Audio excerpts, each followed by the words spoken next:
नमस्कार दोस्तों, Bharat selection wing Lakhperabagh Barabanki के ऑफिशियल चैनल पर आप सभी का स्वागत है। डिक्टेशन रामधारी गुप्ता खंड 1 प्रतिलेखन संख्या 40 स्पीड 40 स्टार्ट होगा 5 सेकंड बाद।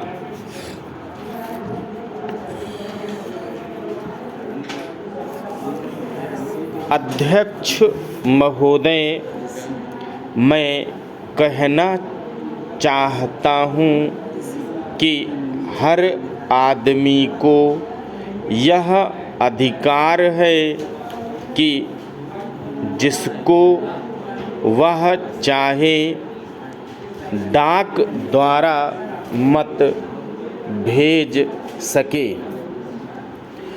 ऐसा तो नहीं है कि सभी मत किसी एक अधिकारी के सामने ही इकट्ठा करके भेजे जाते हैं।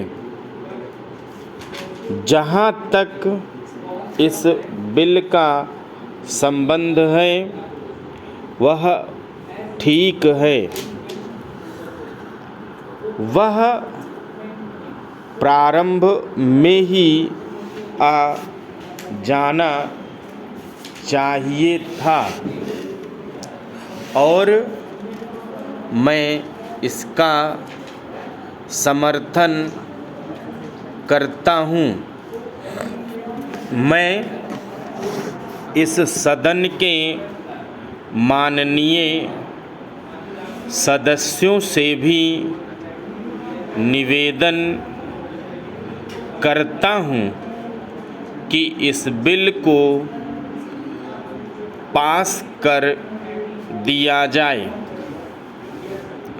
खेती में उन्नति न होने का कारण क्या है?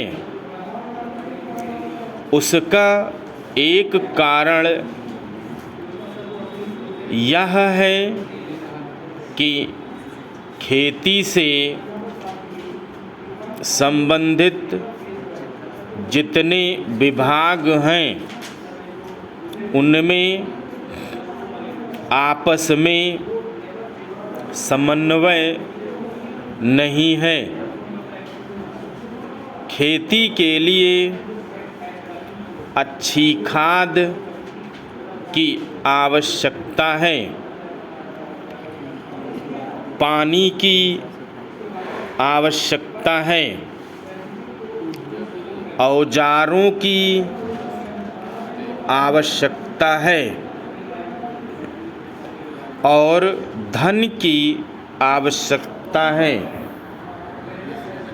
इन सारी चीज़ों के लिए अलग अलग विभाग है। मालूम ऐसा पड़ता है कि उनका आपस में कोई संबंध नहीं है। वे आपस में मिलकर कोई योजना नहीं बनाते जिससे खेती की आवश्यकताएं पूरी होती। इसलिए जब तक उनमें आपस में तालमेल नहीं होगा तब तक कृषि की उन्नति नहीं हो सकती। दूसरा कारण यह है कि योजना की बिल्कुल कमी है। इसके अलावा कृषि कॉलेजों से निकलते हुए जो स्नातक होते हैं, जो खेती की बातों को जानते हैं, उनमें से एक भी आदमी खेती करने के लिए तैयार नहीं है। सभी प्रोफेसर बनने के लिए तैयार हैं। खेती के लिए कोई भी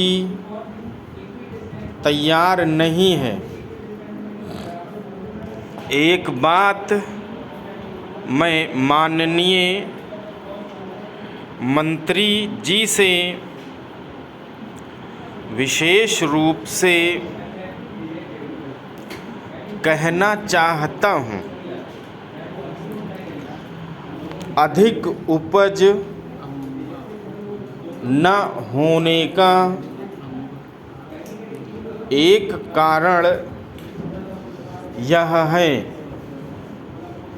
कि जो खेत में काम करते हैं उसके मालिक नहीं हैं।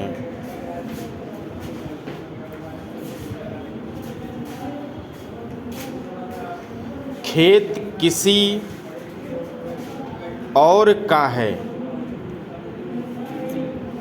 और काम कोई और कर रहा है। इसलिए मेरा कहना यह है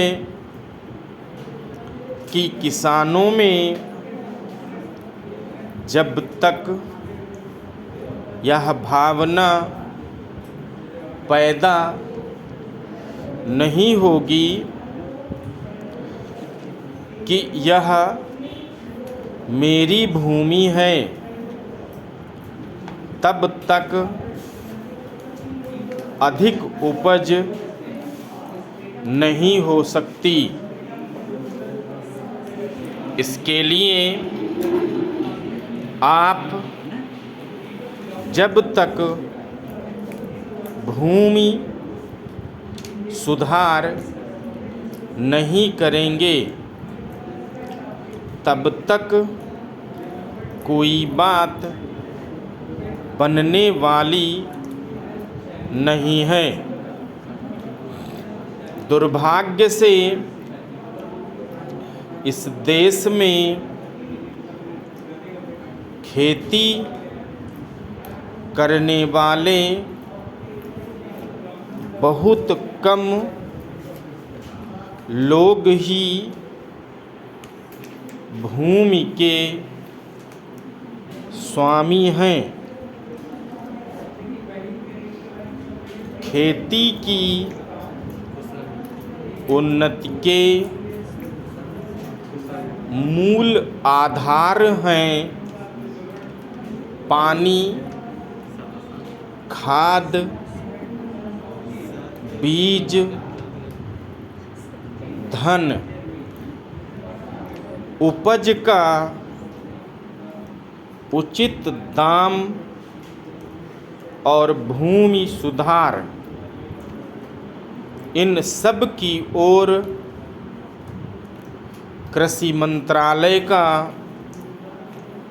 ध्यान नहीं है। सरकार को प्रत्येक खेत को पानी और हर आदमी को काम देना सुनिश्चित करना चाहिए।